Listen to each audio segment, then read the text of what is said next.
وأشهد أن لا إله إلا الله وحده لا شريك له وأشهد أن محمدا عبده ورسوله أما بعد فإن خير الحديث كتاب الله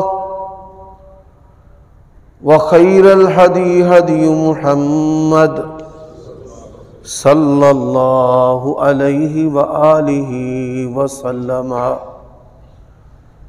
وشر الأمور محدثاتها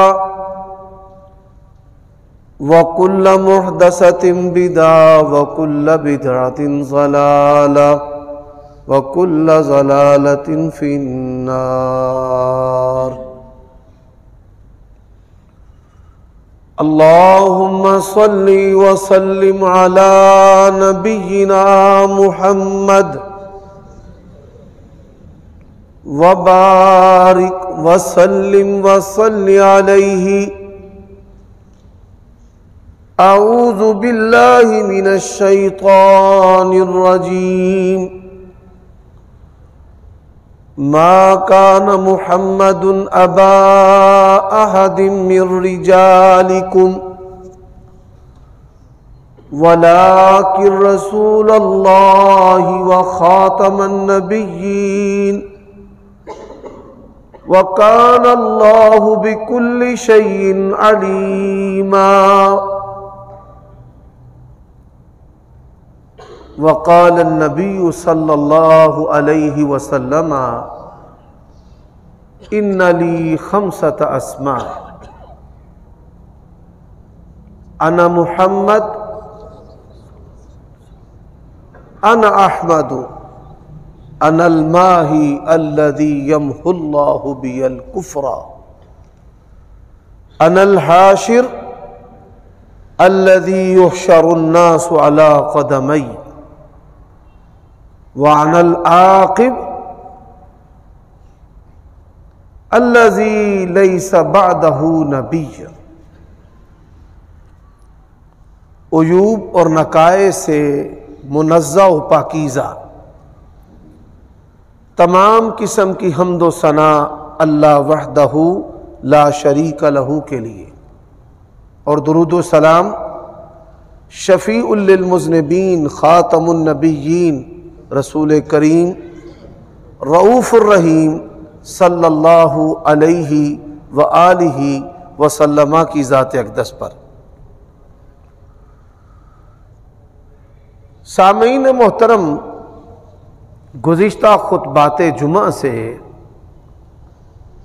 آپ نبی صلی اللہ علیہ وآلہ وسلم کی ایک حدیث کی تشریح اور تفسیر سماعت فرما رہے ہیں. آپ صلی اللہ علیہ وآلہ وسلم کا فرمان ہے کہ میرے 5 نام ہیں. میں محمد ہوں صلی اللہ علیہ وآلہ وسلم، میں احمد ہوں اور میں ماہی ہوں، اللہ تعالیٰ نے جس کے ذریعہ کفر کو مٹایا ہے، اور میں حاشر ہوں، لوگوں کو میرے قدموں پر جمع کیا جائے گا. اور آپ صلی اللہ علیہ وآلہ وسلم کا فرمان ہے وَأَنَا الْعَاقِبُ، میں عاقب ہوں. اور عاقب سے مراد کیا ہے کہ جس کے بعد کوئی نبی نہیں ہے. سامعین محترم،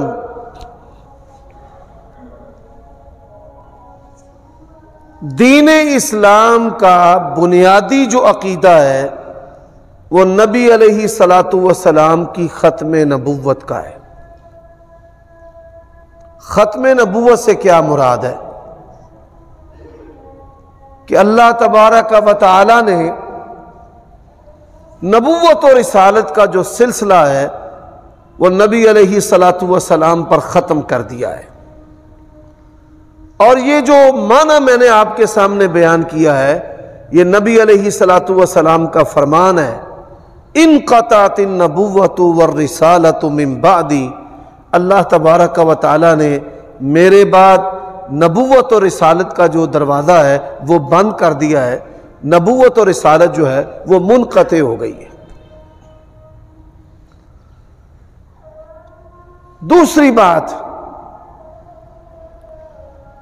آپ صلی اللہ علیہ وآلہ وسلم کے بعد کوئی نبی پیدا نہیں ہو سکتا اور کسی کو نبوت اور رسالت نہیں مل سکتی۔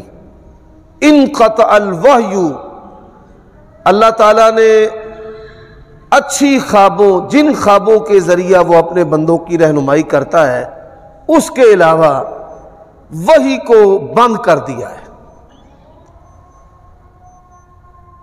اب نہ کسی پر فرشتہ اتر سکتا ہے۔ دین اسلام جو ہے وہ اللہ تبارک و تعالیٰ نے مکمل کر دیا ہے۔ الیوم اکملت لکم دینکم واتممت علیکم نعمتی ورضیت لکم الاسلام دینا، کہ آج کے دن ہم نے آپ کے دین کو آپ پر پورا کر دیا ہے۔ نبی علیہ الصلوۃ والسلام نے جتنے گناہ تھے ان سے بھی امت کو خبردار کر دیا ہے، اور جتنے ثواب اور نیکیاں ہیں وہ بھی بتا دی ہیں۔ آپ صلی اللہ علیہ وآلہ وسلم کے حلال کو کوئی حرام نہیں کر سکتا، اور جس چیز کو نبی علیہ الصلوۃ والسلام نے حلال حرام بیان کر دیا ہے اس کے اندر کسی قسم کی کوئی تبدیلی نہیں ہو سکتی، نہ کوئی کرنے کی جرت رکھتا ہے۔ اب آپ صلی اللہ علیہ وآلہ وسلم کی دو باتیں، پہلی بات کہ نبی علیہ الصلوۃ والسلام نے اپنی امت کے تشدد اور افتراق کے بارے میں ہمیں خبردار کیا ہے، یعنی وہ فرقے جو امت کے اندر ہوں گے اور وہ مسلمان ہوں گے، 73 اسلامی گروہ ہوں گے، ان میں سے ایک گروہ ہے جس کے پاس آپ صلی اللہ علیہ وآلہ وسلم کا عقیدہ، منہج، دین اور مسلک ہے، اور جو باقی گروہ ہیں کسی نے تھوڑا اور کسی نے زیادہ دین کے اندر تبدیلی کی جسارت کی ہوئی ہے، یعنی تبدیلی کی اس نے کوشش کی ہے۔ لیکن آپ صلی اللہ علیہ وآلہ وسلم نے ایسے فرقوں کے بارے میں بھی بتایا ہے کہ جو ملت سے خارج ہوں گے، دار اسلام سے خارج ہوں گے، نان مسلم جو ہیں، غیر مسلم۔ اب اس کے بارے میں آپ گزشتہ خطبہ جمعہ میں قدر تفصیل سے جان چکے ہیں کہ کافروں کی 6 اقسام ہیں، اور یہ بات اکثر میں اپنے دروس میں بھی بیان کرتا ہوں۔ اس کا مقصد یہ ہے کہ لوگوں کو منہج اس کی سمجھ آ جائے کہ ہم نے کس کو کافر کہنا ہے اور کس کو کافر نہیں کہنا۔ دین اسلام کے اندر سب سے بدترین جو کافر ہے اس کو زندیق کہتے ہیں۔ زندیق جو کافر ہے یہ منافق سے بھی بدتر ہوتا ہے۔ منافق اپنے آپ کو مسلمان ظاہر کرتا ہے اور اس نے اپنا کفر اپنے سینے میں چھپایا ہوتا ہے، اندر سے یہودی ہے، بظاہر مسلمان ہے، اندر سے نصرانی مسیح ہے لیکن بظاہر مسلمان ہے۔ زندیق جو ہے وہ کافر سے بھی، منافق سے بھی بدتر کیوں ہے؟ کہ وہ کفر کو اسلام بنا کر پیش کرتا ہے۔ گدھے کا گوشت ہے، کہے کہ یہ بھینس کا گوشت ہے۔ شراب ہے، اس کو کہے کہ یہ جامع شری ہے۔ یعنی کسی بھی کفر کو اسلام بنا کر پیش کرنا یا کسی بھی حرام کو حلال بنا کر پیش کرنا جو ہے، ایسا شخص زندیق ہوتا ہے۔ اب جو لوگ ختم نبوت پر ڈاکہ ڈالنے والے ہیں وہ زندیق ہیں۔ پاکستان کے اندر 2 گروہ ہیں جو نبی علیہ الصلوۃ والسلام کے بعد کسی شخص کے نبی اور رسول ہونے کے قائل ہیں۔ ایک قادیانی ہے اور دوسرے جو ہیں بہائی ہیں. بہائیوں کی تعداد بہت تھوڑی ہے. یہ مرزا غلام احمد قادیانی سے کچھ دیر پہلے ایران سے ایک فتنہ ظاہر ہوا. بعد میں جب حکمرانوں نے ان پر گرفت کی، پکڑ کی، تو ان میں سے کچھ لوگ جو ہیں وہ پاکستان میں آ گئے اور یہاں پر پناہ حاصل کی، اور پھر پارچوریشن تقسیم کے بعد ان کو نیشنلٹی مل گئی اور وہ پاکستانی ہے. اور ان کا یہ نظریہ ہے کہ بہاؤلہ جو ایرانی ہے وہ نعوذ باللہ من ذالک اللہ تعالیٰ کا رسول ہے. اس کے بعد مرزا غلام احمد قادیانی جو ہے،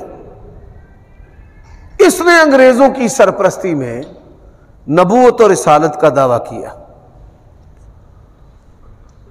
اور پاکستان میں ایک بڑی تعداد جو ہے وہ اس کو نبی و رسول ماننے والوں کی ہے. فوج کے اندر، اسٹیبلشمنٹ کے اندر ایسے لوگ موجود ہیں، اور وہ ان کلیدی عہدوں پر مسلمانوں کے روپ میں چھپے ہوئے ہیں، لیکن ہمیشہ وہ امت مسلمہ کو اور پاکستان کو نقصان جو ہے وہ پہنچاتے ہیں. اور جب بھی پاکستان میں جبری حکومت قائم کی گئی جس کو مارشل لا کہا جاتا ہے، یا فوجی ڈکٹیٹر پاکستان کی سیاست پر قابض ہوتے ہیں، تو ایسے لوگ جو ہیں وہ ان کے قرب و جوار میں نظر آتے ہیں. یہ ایک ایسی حقیقت ہے جس کا انکار نہیں کیا جا سکتا.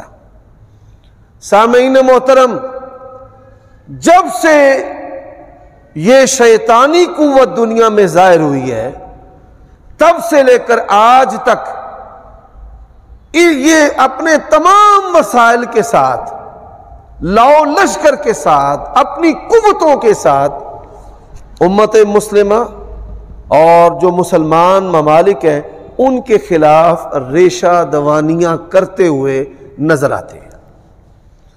اس لیے ان کے بارے میں اپنے بچوں کو، نوجوان نسل کو، اسکولوں اور کالجوں میں پڑھنے والے طلباء کو آگاہ کرنا انتہائی ضروری ہے. اب آپ صلی اللہ علیہ وآلہ وسلم نے جن فتنوں سے خبردار کیا ہے، حذیفہ بن یمان رضی اللہ تعالیٰ عنہ بیان کرتے ہیں، ایک دن نبی علیہ الصلوۃ والسلام نے فجر کی نماز پڑھائی. نماز ظہر تک نبی علیہ الصلوۃ والسلام نے خطبہ دیا، یعنی تقریر کی. نماز ظہر پڑھانے کے بعد پھر عصر تک آپ بیان کرتے رہے. نماز عصر کے بعد پھر نماز مغرب تک نبی علیہ السلام بیان کرتے رہے. اور آپ صلی اللہ علیہ وآلہ وسلم نے امت کو فتنوں کے بارے میں آگاہ کیا.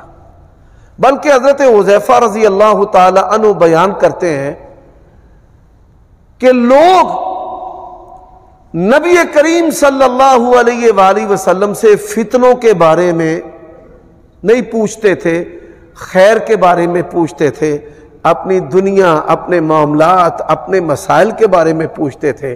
لیکن میں نبی علیہ الصلوۃ والسلام سے جب بھی سوال کرتا تو شر کے بارے میں پوچھتا. مجھے اس بات کا ڈر تھا کہ میں کسی شر اور فتنہ میں مبتلا نہ ہو جاؤں. لوگ خیر کے بارے میں پوچھتے اور میں شر کے بارے میں پوچھتا.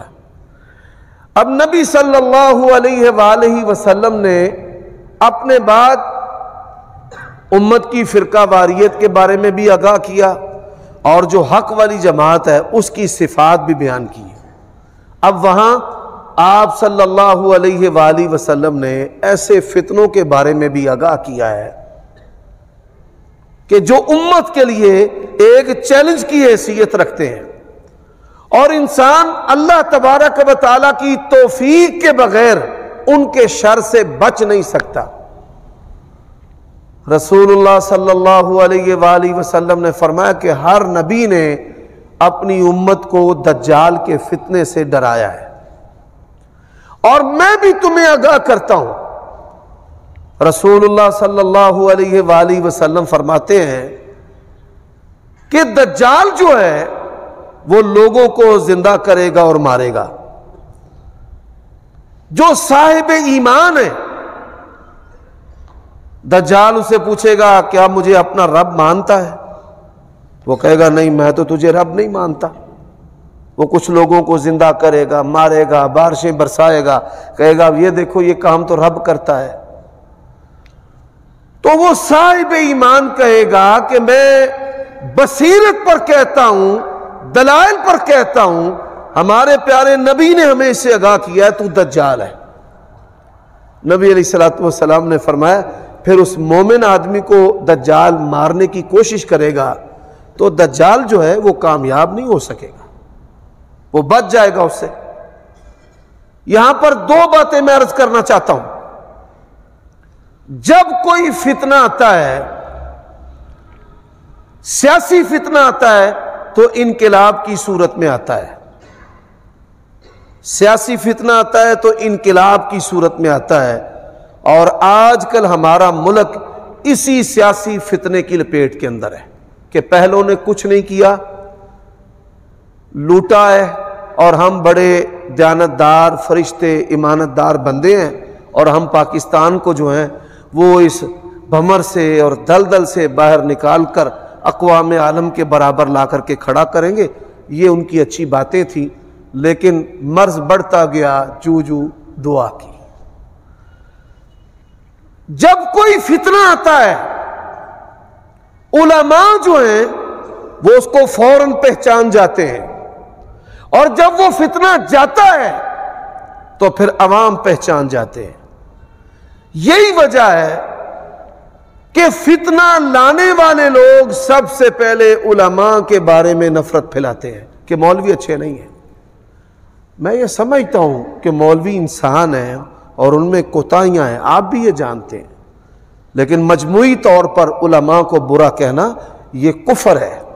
اللہ تبارک و تعالیٰ نے قرآن مجید میں یہ بات ارشاد فرمائی ہے، انما یخشی اللہ من عبادہ العلماء۔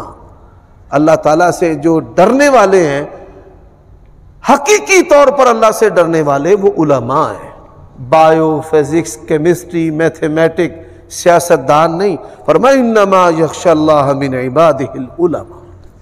یہی وجہ ہے کہ پھر جب کوئی انقلاب آتا ہے تو ایک طبقہ جو ہے نا وہ تو مولویوں کے خلاف شب و روز جو ہے وہ باتیں کرتا رہتا ہے، ہانکتا رہتا ہے۔ سامعین محترم، اسی طرح جو مذہبی انقلاب ہے وہ بھی آتے ہیں، مذہبی سیاسی انقلاب بھی اور مذہبی انقلاب بھی، بڑے سارے عوامل ہوتے ہیں۔ میں اشارتاً کہنا چاہتا ہوں کہ یہ گزشتہ دنوں ایک بڑی مذہبی قوت جو ہے اس نے پاکستان، اس کی معیشت کو، سڑکوں کو، امن کو ہائی جیک کر لیا، اور وقت کی بڑی مضبوط دعوے دار جو حکومت ہے وہ ان کے سامنے جھک گئی ہے۔ سامعین محترم، ہمارے پیارے نبی صلی اللہ علیہ وآلہ وسلم نے ہمیں ان چیزوں کے بارے میں بھی خبردار کیا ہے۔ حاکم وقت سے ہمارا سلوک کیسا ہونا چاہیے، ان حالات میں ہمیں کیا کرنا چاہیے۔ میں گزشتہ سالوں میں فتنوں کے بارے میں اللہ تعالیٰ کی توفیق سے بیان کر چکا ہوں، اور ان خطبات میں کہ فتنوں کے دور میں ہم نے زندگی کیسے بسر کرنی ہے اس پر بھی تفصیل سے بات ہو چکی ہے۔ آج کے خطبہ جمعہ میں میں نے بیان کرنا ہے کہ نبی علیہ الصلوۃ والسلام عاقب ہیں۔ اب آپ صلی اللہ علیہ وآلہ وسلم نے اپنے بعد جن فتنوں کے بارے میں خبردار کیا ہے، ان میں رسول اللہ صلی اللہ علیہ وآلہ وسلم نے فرمایا کہ میرے بعد کئی جھوٹے نبی ہوں گے جو دعویٰ کریں گے کہ میں اللہ کا نبی ہوں۔ فرمایا آگاہ ہو جاؤ، میرے بعد کوئی نبی نہیں ہے۔ بلکہ آپ صلی اللہ علیہ وآلہ وسلم نے بڑی پیاری مثال دی ہے۔ رسول اللہ صلی اللہ علیہ وسلم نے فرمایا میری مثال اور مجھ سے پہلے نبیوں کی مثال اس آدمی کی طرح ہے کہ جس نے ایک محل بنایا ہے، بہت خوبصورت، لوگ اس کے ارد گرد چکر لگاتے ہیں، بڑی تعریف کرتے ہیں کہ بنانے والے نے کمال کر دیا ہے، ایک اینٹ کی جگہ خالی ہے، وہاں پر آ کر سارے کے سارے لوگ جو ہیں وہ جمع ہو جاتے ہیں اور کہتے ہیں کہ پورا جو محل ہے انتہائی شاندار ہے، یہ ایک اینٹ کی جو جگہ ہے نا یہ خالی ہے۔ تو نبی علیہ السلام نے فرمایا آگاہ ہو جاؤ، وہ محل نبوت اور رسالت کا محل ہے، اور جو اینٹ کی جگہ خالی ہے وہ میں محمد الرسول اللہ صلی اللہ علیہ وسلم۔ نبی علیہ السلام نے اپنی مثال دی ہے، اس محل کی آخری اینٹ ہمارے پیارے نبی کریم صلی اللہ علیہ وآلہ وسلم۔ اب دوسری حدیث، بعض جھوٹے نبی ایسے ہیں کہ ان کی نبوت اور رسالت نہیں چلتی، یعنی کہ ان کی نبوت اور رسالت چل نہیں پائی، اس کا سبب وجہ کہ کوئی ان کو قتل کر دیتا ہے یا ان کو مالی خولیہ ہوتا ہے۔ تھانہ سٹلہ ٹاؤن ہمارے کچھ حوالہ میں ایک بندے کو انہوں نے گرفتار کیا کہ جس کا یہ دعویٰ تھا کہ میں امام مہدی ہوں۔ علماء کو بلایا گیا، مجھے بھی مدعو کیا گیا، ہم اس کو سمجھاتے رہے اور وہ اپنی ضد پر قائم تھا، دماغی اسے مسئلہ تھا۔ پولیس والوں نے کہا جی آپ نے سمجھانے کا اپنا طریقہ استعمال کر لیا ہے، ان سانو بھی اپنا گور جڑا نا وہ ورتن دی اجازت دیو۔ انہوں نے اس کو 10 لتر مارے اور 10 لتر مارنے کے بعد پوچھا ہاں جی آپ کون ہیں؟ وہ اپنا نام بتائے، تو امام مہدی ہے؟ اندر ہی توبہ استغفر اللہ جی، میں تو نہیں امام مہدی۔ یعنی دماغی خرابی کی باعث لوگ نبوت اور رسالت کا دعویٰ کر دیتے ہیں، امام مہدی ہونے کا دعویٰ کر دیتے ہیں، اور یوسف کذاب اور گوہر شاہی وہ اسی فتنے کی کڑیاں ہیں۔ اب نبی علیہ السلام کا فرمان ہے کہ 30 جھوٹے نبی ہوں گے دجال۔ دجل جو ہے عربی زبان میں دھوکے کو کہتے ہیں، اور دجال انتہائی دھوکے باز۔ ہم اپنی زبان میں کہتے ہیں فلاں دجال ہے، یعنی سب سے بڑھ کر مکار اور فریبی، کھوٹے کو کھرا بنا دے اور کھرے کو کھوٹا بنا دے، اس کو کہتے ہیں دجال۔ اب 30 جو نبی ہیں جھوٹے وہ دجال ہوں گے، یعنی ان کی جو نبوت اور رسالت ہے وہ چل جائے گی، لوگ دامے فریب کے اندر آ جائیں گے۔ اب دامے فریب میں آنے والے جو لوگ ہیں ان میں ایک بڑا گروہ جو ہے دنیا کے اندر وہ قادیانیوں کا ہے۔ مرزا غلام احمد قادیانی جو ہے، جب یہ مشہور ہوا تو ایک مذہبی اسکالر اور مناظر اور محقق کی حیثیت سے لوگوں کے سامنے ظاہر ہوا کہ میں اسلام کے حق میں کتابیں لکھوں گا اور جتنے بھی مخالفین ہیں اسلام کے ان کا میں رد کروں گا۔ بڑے سارے لوگوں نے اس کو پیسے دیے، پیسہ بھی بہت آیا، اور اسی طرح شہرت بھی بڑی ملی، اور لوگ منتظر رہے کہ یہ اسلام کے دفاع پر اور کفار کے رد پر کتابیں لکھے گا۔ وہ کتابیں تو نہیں لکھ سکا، نہ کفار کا رد کر سکا ہے، لیکن وہ بتدریج جو ہے وہ اپنی جماعت بنا کر مختلف دعوے کرنے میں اور ان کو پھیلانے میں کسی قدر جو ہے وہ کامیاب ہوا ہے۔ اس نے سب سے پہلے دعویٰ کیا کہ میں مجدد ہوں، میں دین کی تجدید کروں گا۔ پھر اس نے دعویٰ کیا کہ میں روحانی طور پر جس طرح حضرت عیسیٰ علیہ السلام آ کر دنیا میں یہودی اور جو عیسائی علماء سو ہیں ان کا رد کریں گے، تو میں روحانی طور پر عیسیٰ بن کر کے دنیا میں آیا ہوں، اور میں ان لوگوں کا، یہود و نصارہ کا اور ہندوؤں کا میں رد کروں گا۔ مسلمان بڑے ستائے ہوئے تھے اس وقت، کوئی وہاں سے اٹھتا تو اللہ کے نبی کی توہین و گستاخی کرتا، اور کوئی وہاں سے اٹھتا تو دین اسلام پر اعتراضات کرتا۔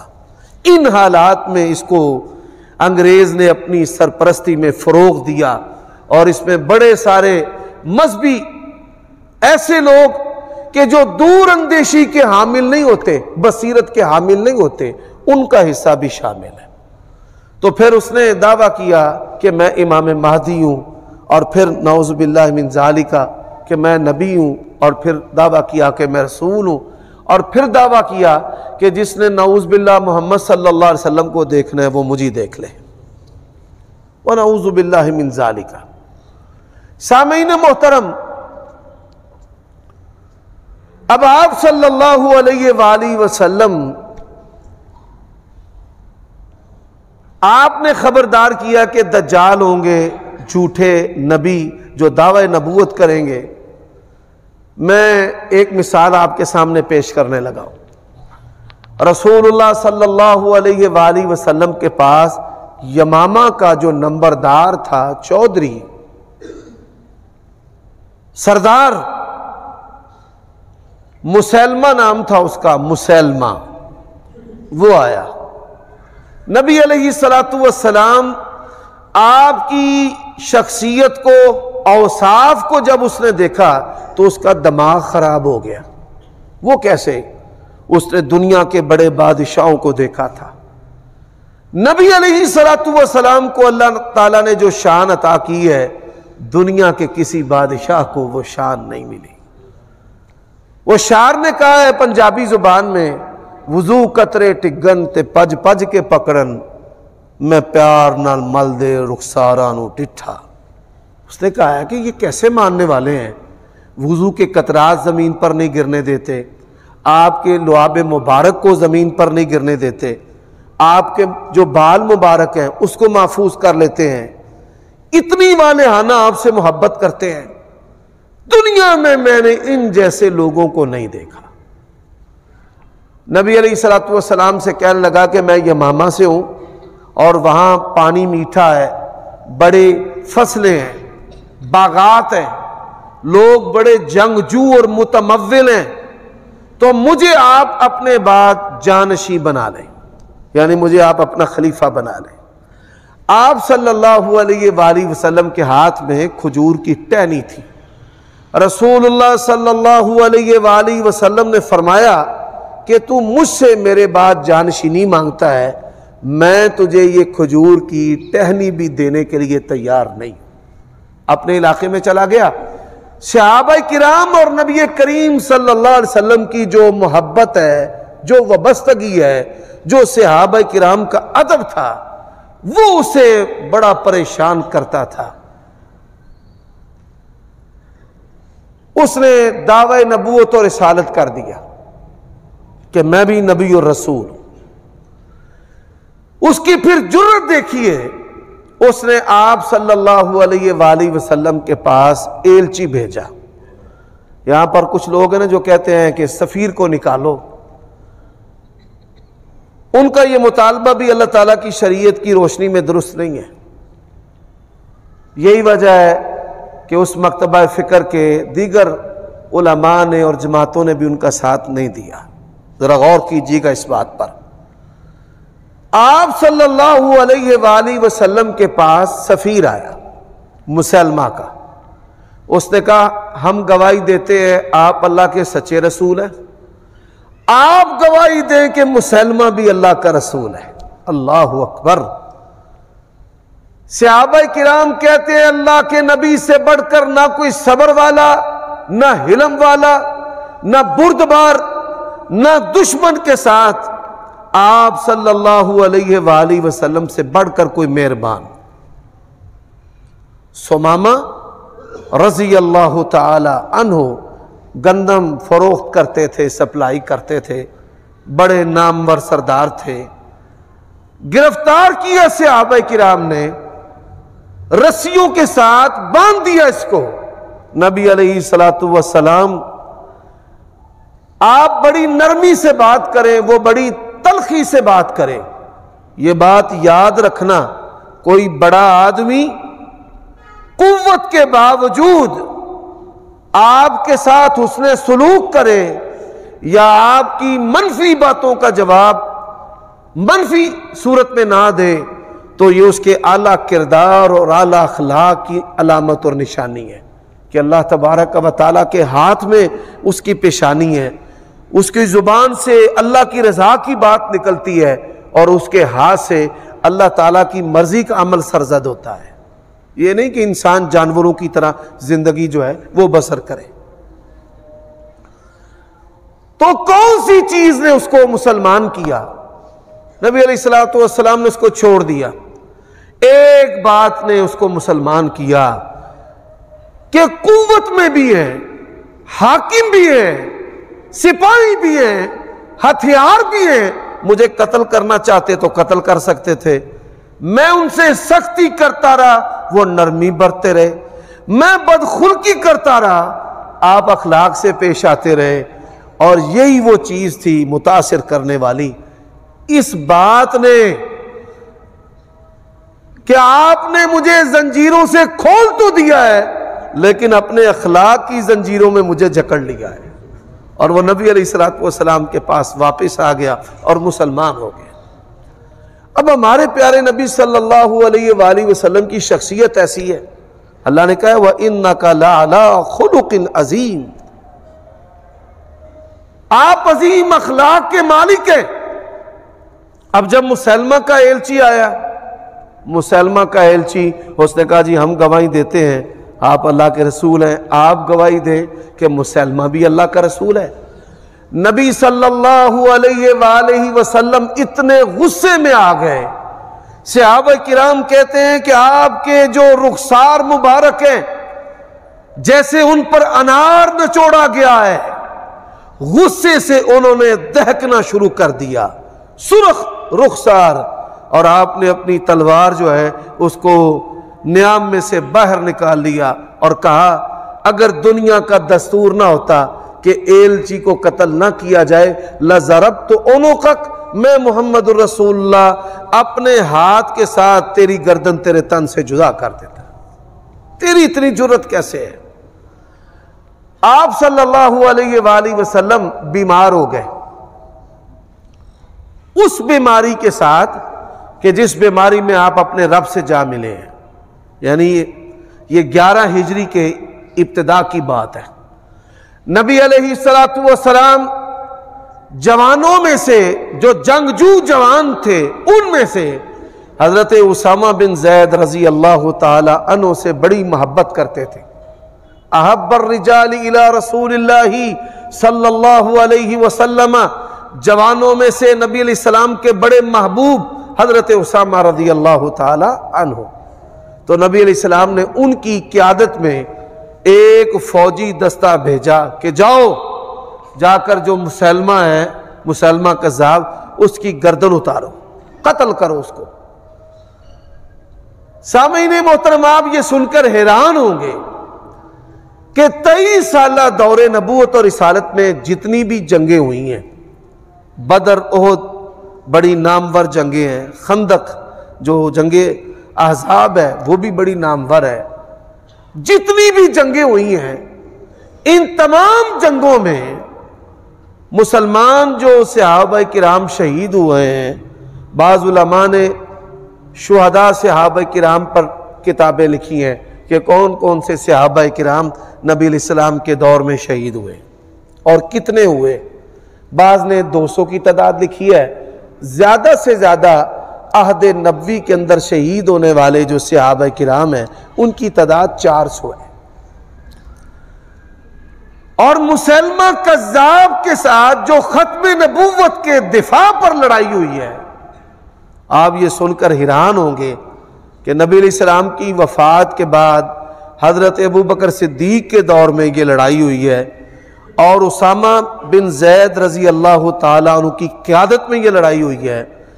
1200 صحابہ کرام ختم نبوت کے دفاع پر شہید ہوئے، 1200 صحابہ کرام۔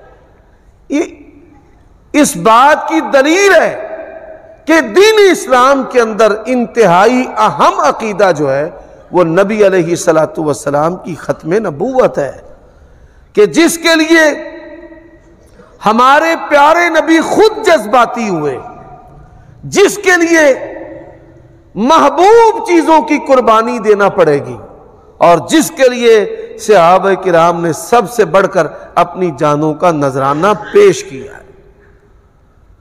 تو اب میں چند باتیں نبی علیہ السلام آپ صلی اللہ علیہ وسلم کی ختم نبوت پر بھی کرنا چاہتا ہوں کہ ختم نبوت اس کا جو کامل تصور ہے وہ کیا ہے۔ سامعین محترم، ختم نبوت کا کامل تصور یہ ہے کہ آپ صلی اللہ علیہ وآلہ وسلم اللہ تعالیٰ کے آخری نبی رسول ہیں۔ آپ کے بعد کوئی نبی رسول پیدا نہیں ہو سکتا، کسی کو نبوت اور رسالت نہیں مل سکتی، بلکہ نبی علیہ السلام کا فرمان ہے لو کان موسیٰ حیا لما وسعہ الا اتباعی، موسیٰ نبی بھی زندہ ہو کر کے آ جائیں، میری تابعداری کے بغیر وہ بھی اللہ تعالیٰ کی جنت میں نہیں جا سکتے۔ دوسری حدیث ہے صحیح مسلم میں، جو ملک شام ہے، سیریا، اس کا شہر ہے دمشق، اذان ہو چکی ہے، اقامت بھی ہو چکی، اور امام مہدی مصلی پر کھڑے ہوں گے۔ مینار سے آواز آئے گی کہ میں عیسیٰ بن مریم ہوں۔ نبی علیہ السلام نے فرمایا اللہ تعالیٰ کے فرشتے حضرت عیسیٰ کو اس مینار پر اتار دیں گے، سیڑھی لگائی جائے گی، ان کو نیچے اتارا جائے گا اور ان سے کہا جائے گا کہ آپ نماز پڑھائیں۔ حضرت عیسیٰ علیہ السلام کہیں گے میں مقتدی بن کر آیا ہوں، میں امام بن کر نہیں آیا۔ تو کامل تصور کہ نبی علیہ السلام کی ذات بھی آخری ہے، اسی طرح آپ صلی اللہ علیہ وسلم کی بات بھی آخری ہے۔ کبھی بھی ان لوگوں سے نہ تجارت کریں، نہ ان سے دوستیاں رکھیں، نہ ہی ایسی نظر سے ان کی عورتوں کو دیکھیں کہ میں ان سے نکاح کر لوں۔ یہ لوگ دنیاوی چیزیں بطور حربہ کے استعمال کرتے ہیں کہ وہ لوگ جو سٹڈی کی غرض سے باہر جاتے ہیں، جب ان کا ویزا آگے نہیں بڑھ پاتا تو وہ ایسے لوگوں سے مدد لیتے ہیں۔ اسی طرح اپنی عورتوں کو وہ اپنے دین مذہب کو پھیلانے کے لیے استعمال کرتے ہیں، اور مسلمان جب ان کے اس جال میں پھنس جاتے ہیں تو اللہ کی توفیق اور ایمان کی مضبوطی سے انسان باہر نکل سکتا ہے، وگرنہ جو کمزور بندہ ہے وہ باہر نہیں نکل سکتا۔ اپنے بچوں کو آپ نے چند چیزیں جو ہیں وہ سکھانی ہیں، خواہ مجمل طور پر سکھائیں۔ عقیدہ توحید، نبی علیہ السلام کی نبوت اور رسالت اور ختم نبوت، قرآن غیر مبدل کتاب ہے جس کے اندر کوئی شک نہیں ہے، اور نبی علیہ السلام کی سنت اور حدیث، جس طرح قرآن ہم تک پہنچا ہے اسی طرح سنت اور حدیث ہم تک پہنچی ہے۔ اور آخری بات کہ صحابہ کرام ان کا ادب اور احترام کرنا ہے، اہل بیت کا ادب اور احترام کرنا ہے۔ یہ چند باتیں آپ خود بھی اپنے ذہنوں میں بٹھا لیں اور اپنے بچوں کو بھی بتائیں۔ نبی علیہ السلام کی ختم نبوت ہے تو اسلام ہے، اور اگر آپ کی ختم نبوت نہیں ہے تو اسلام بھی نہیں ہے۔ عقیدہ توحید ہے تو اسلام ہے، اگر توحید نہیں ہے تو اسلام نہیں ہے۔ قرآن ہے تو اسلام ہے، قرآن نہیں تو اسلام نہیں۔ سنت ہے تو اسلام ہے، اور اگر سنت نہیں تو اسلام بھی نہیں ہے۔ صحابہ کرام اور اہل بیت ہیں تو اسلام ہے، اور اگر یہ نہیں ہے تو اسلام بھی نہیں ہے، کیونکہ ان لوگوں نے قرآن اور سنت کو محفوظ کیا ہے۔ اللہ تعالی ہمیں سمجھنے کی توفیق عطا فرمائے۔